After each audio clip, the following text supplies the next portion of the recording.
तो हिरण्यकश्यप जी ने अपने पुत्र को बुलाया, गोद में बैठाया, बहुत प्यार किया, लाड़ प्यार किया। और प्रहलाद जी से एक प्रश्न पूछते हैं कि ये पुत्र बताओ तुमको क्या सबसे अच्छा लगता है, बताओ। पाप्रच्छ कथ्यताम वत्स मन्यते साधु, क्या बहुत बढ़िया लगता है तुमको, ये बताओ। तो प्रहलाद जी बोलते हैं, हे पिताजी, मैं और मोर तोर तय माया, ये जो माया रूपी जगत है इसी में सारे लोग उलझे हुए हैं। यह संपूर्ण जो जगत है ये एक अंधा कुआं के जैसा है, अंधकार है, कुआं है, ऊपर से घास रखा हुआ है और हमको लगता है कि ये घास है, परंतु जैसे हम जाते हैं माया रूपी जगत में हम फंस जाते हैं, क्योंकि हम अपना सुख ढूंढते हैं और हमको सुख मिलता नहीं है। 1 लाख से किसी को नहीं सुखी मिलता है, फिर वो 2 लाख चाहता है, 5 लाख चाहता है, 10 लाख प्राइम मिनिस्टर बनना चाहता है, देवता बनना चाहता है, इंद्र बनना चाहता है, ब्रह्मा बनना चाहता है। वह जो सुख खोजता है उसको सुख मिलता नहीं और ये अंधे कुएं में वह गिर जाता है और ऐसे सुख की खोज में वह अनंत दुख पाता रहता है और यही संसार चक्र में पड़ा रहता है। उसको लगता है इसी में सुख है, परंतु सुख इसमें नहीं है, सुख तो भगवान की भक्ति में है। श्री हरि के शरण में जाने से ही परम सुख की प्राप्ति होगी। राम राम राम जी जौलो तू न जपिहो, तौलो तू कहीं जाओ, तीनों ताप तपिहो, तब लग कुशल न जीव जत सपने हुमन विश्राम, जब लग भजत न राम कह शोक धाम तज काम। यह प्रवचन सुनने के बाद में हिरण्यकश्यप के तो एकदम जैसे करंट लग गया। हिरण्यकश्यप बहुत दुखी हो गए, परंतु अपने पुत्र से प्यार भी करते थे, 5 वर्ष का बालक प्रहलाद। तो हिरण्यकश्यप सोच रहे हैं कि लगता है जो गुरुकुल है वहां पर कोई दूसरा देवता लोग भी आते हैं, अपना रूप बदल करके प्रहलाद को कुछ दूसरा पाठ पढ़ा रहे हैं, दूसरी शिक्षा दे रहे हैं। तो संड और अमर को बोलते हैं कि प्रहलाद ध्यान रखो, प्रहलाद से और कोई मिलने ना पाए, लगता है कि कोई और आकर के बहरूपिया आकर के प्रहलाद को शिक्षा दे रहा है, दूसरों के बहकावे में आ गया है प्रहलाद। हिरण्यकश्यप बोलते हैं, सूत्रा पुत्र गिरो दैत्या परपक्ष समाहिता, जुहास बुद्धि बाला नाम भित्तते पर बुद्धि भी। प्रहलाद जी के मुंह से शत्रुपक्ष की प्रशंसा से भरी हुई बात सुनकर के हिरण्यकश्यप उठ करके हंस पड़ा। अरे लगता है इसको कोई बहका रहा है, दूसरे के बहकावे में आ गया है, इसकी बुद्धि बिगड़ रही है, इसकी बुद्धि ठीक नहीं है।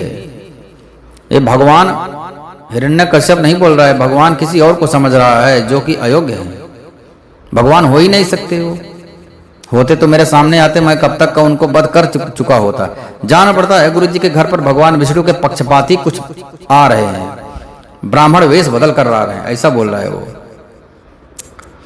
बालक की भांत देख रेख की जाए, अच्छी तरीके से देख रेख की जाए बालक की, और उससे कोई मिल ना सके इसका ध्यान रखा जाए।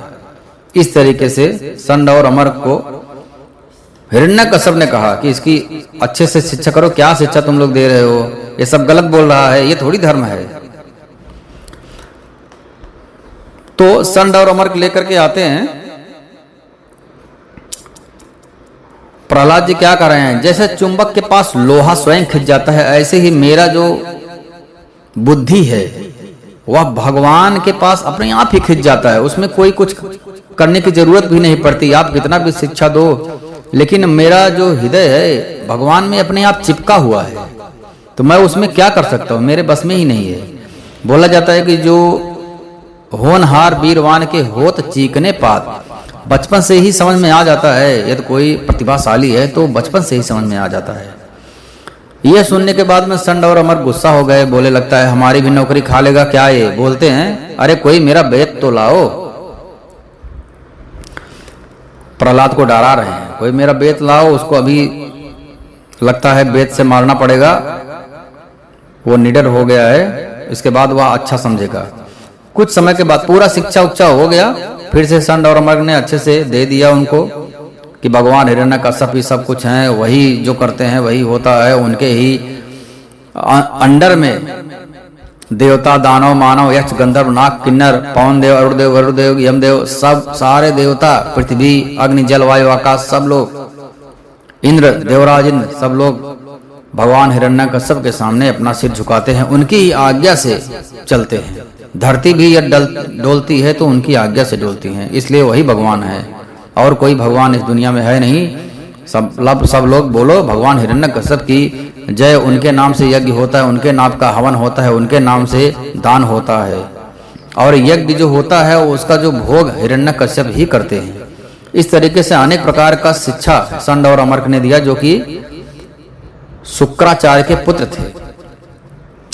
शिक्षा देने के बाद कुछ समय बाद जब गुरु जी ने देखा कि प्रहलाद ने साम दान भेद दंड के संबंध की सारी बातें जान ली है, तब फिर से लेकर के आए और उनकी माता जो कयाधु थी उन्होंने उनको अच्छे वस्त्र पहनाए, नहलाए धुलाए, लाड़ प्यार किए, भोजन प्रसादी आदि होने के बाद में प्रहलाद अपने पिता के चरणों में जाकर के लेट गए। पादयोः पतितम बालम प्रतिनंदा शिशासुरः, उनके चरणों में लेट गए। तो हिरण्यकश्यप बहुत खुश हुए। अरे वाह, कितना बढ़िया तुम लोगों ने शिक्षा दिया है संड और अमर्क, तुमको मिलेगा बहुत सारा दान, बहुत सारा तुमको पैसा मिलेगा, इनाम मिलेगा। लेट गया अर्थात यह मुझे भगवान मानने लगा, इसीलिए तो लेटा है मेरे चरणों में। भगवान प्रहलाद जी क्या किए, लेट गए और एक पिता की बात बहुत सम्मान किए। हिरण्यकश्यप मन में खुश हो गया कि वाह, ये तो ऐसे ही लेटा है जैसे एक भगवान को सब कुछ समर्पित कर दिया गया हो। हिरण्यकश्यप बहुत आनंदित हो गया। उसके बाद हिरण्यकश्यप ने क्या किया, चिरंजीव भव बेटा प्रहलादोनो चाताम तात स्वधीतम किंचित दुत उत्तमम काले नैतावता युष्मन यद शिक्षद गुरोर भवान। अब बताओ तुमको गुरु ने क्या शिक्षा दिया, चिरंजीव भव। अब बताओ क्या हुआ। अब की बार तो और भीषण प्रहलाद जी ने बता दिया। नवधा भक्ति जो होता है, जो श्री रामचंद्र जी ने दिया था किसको, माता सबरी को। श्रवणम कीर्तनम विष्णु स्मरणम पाद सेवनम अर्चनम वंदनम दास्यम साख्यम आत्मनिवेदनम, ये सब भगवान को प्राप्त करने के मुख्य रूप से नवधा भक्ति है। प्रहलाद जी ने सुना दिया। विष्णु भगवान की भक्ति के 9 भेद हैं। भगवान के गुण लीला नाम आदि का श्रवण करना चाहिए, उन्हीं का कीर्तन करना चाहिए, उनके रूप नाम आदि का स्मरण करना चाहिए, उनके चरणों की सेवा करनी चाहिए, पूजा करनी चाहिए, अर्चना करनी चाहिए, वंदना करनी चाहिए, उनका दास होना चाहिए। सब कुछ अर्थात अपने आप को भी उनको समर्पित कर देना चाहिए, जैसे एक दास होता है। जो स्वामी बोले जी आज्ञा है, जी महाराज, जी महाराज, जो आज्ञा।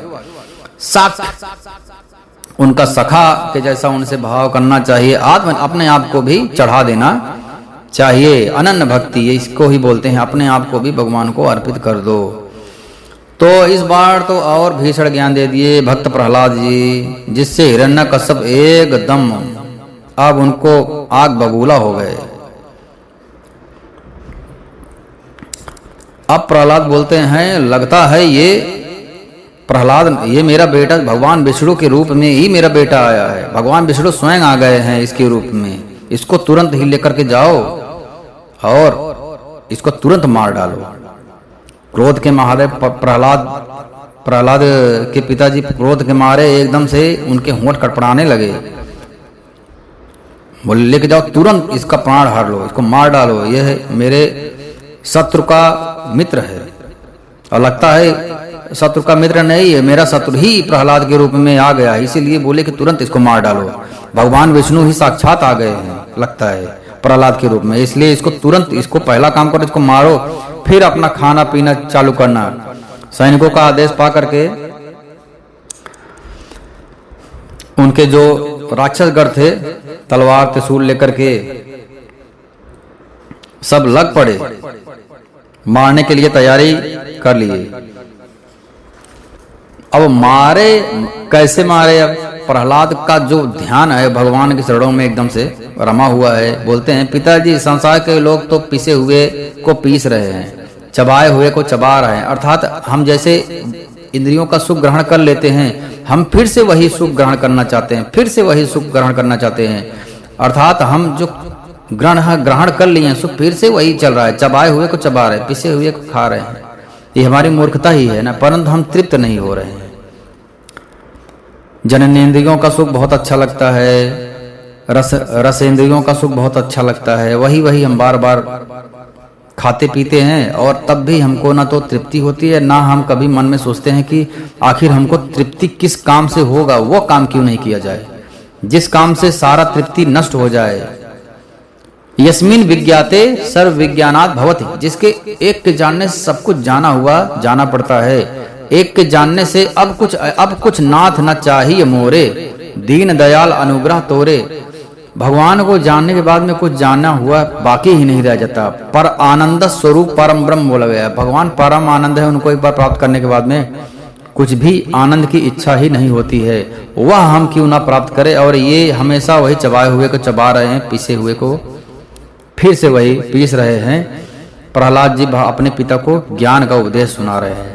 जिनकी बुद्धि भगवान के चरण कमलों का स्पर्श कर लेती है, उनके जन्म मृत्यु रूप अनर्थ का सर्वथा नाश हो जाता है। वो तो भगवान, उनका अंतर्भाव भगवान से जुड़ जाता है, इसलिए उनको इस शरीर का लोभ ही नहीं रहता है, जन्म और मृत्यु का भी लोभ नहीं रहता है।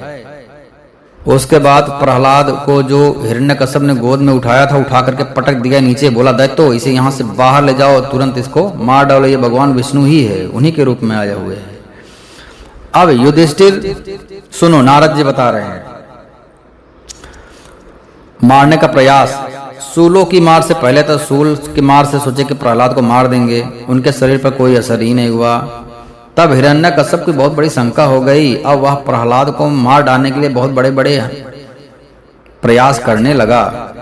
उनके बड़े बड़े मतवाले उनको हाथी से कुचलवाने के लिए ले जाया गया, परंतु हाथी उनको नमस्ते करके, उनको प्रणाम करके वापस लौट गए। विषधर सांपों से डसवाया गया, सांपों के डसने से उनको कुछ हुआ ही नहीं। पुरोहित जो होते थे, कृत्ता एक राक्षसी होती है, कृत्ता प्रकट कर सकते हैं, उनको सिद्ध होता है, तांत्रिक क्रिया है।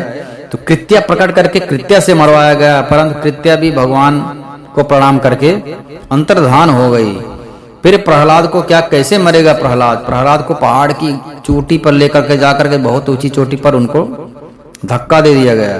प्रहलाद आराम से नीचे उतरे, जैसे उनको एक पिता प्यार से उनको प्यार कर रहा हो, गोद में लेकर के उछाल करके, फिर से गोद में लेकर के उछाल रहा हो, जैसे करते हैं पिता अपने पुत्र को प्यार, उस प्रकार से प्यार कर रहा हो। उनको भगवान के प्रेम का जो भी कार्य हिरण्यकश्यप कर रहा है मारने के लिए, प्रहलाद को भगवान के प्रेम का ही अनुभव हो रहा है, भगवान ही प्रेम कर रहे हैं हर प्रकार से। प्रहलाद को किसी प्रकार की कोई क्षति नहीं हो रही है। अब ये हुआ कि अंधेरी कोठरियों में बंद कर दिया जाए, प्रहलाद को कुछ भी नहीं होगा। फिर प्रहलाद को भोजन बंद कर दिया गया, परंतु समय समय पर भगवान आकर के उनका पेट भर जाते थे। स्वप्न में आकर के दाल राइस भाजी रोटी जो भी प्रहलाद का प्रमुख भोजन है देकर जाते थे। स्वप्न में प्रहलाद अच्छे से खा करके, और वास्तविक जीवन में भी उनको वही खाने का भोजन का जो ऊर्जा मिलता है, वह ऊर्जा उनको प्राप्त हो रही है। और भगवान से जुड़े होने के कारण किसको भूख लगता है। बर्फीली जगह पर लेकर जाने का प्रयास किया गया कि ये प्रहलाद बर्फ से जम करके वहीं पर बर्फ बन जाए और उसके प्राण पखेरु उड़ जाए। उसमें भी फेल हो गया, प्रहलाद को कुछ भी नहीं हुआ। धधकती आग से जलाया गया, उसमें भी कुछ भी नहीं हुआ। आंधियों में छोड़ दिया गया कि उड़ जाएगा प्रहलाद, 5 वर्ष का बालक है, परंतु कुछ भी नहीं हुआ। उसको जैसे खड़ा वैसे ही आंधियों का कुछ प्रभाव ही, जैसे एक सुरक्षा कवच हमेशा प्रहलाद के सामने है और प्रहलाद की हर प्रकार से सेवा कर रही है, उनकी रक्षा कर रही है। अब हिरण्यकश्यप बहुत परेशान हो गए कि ये मरेगा कैसे।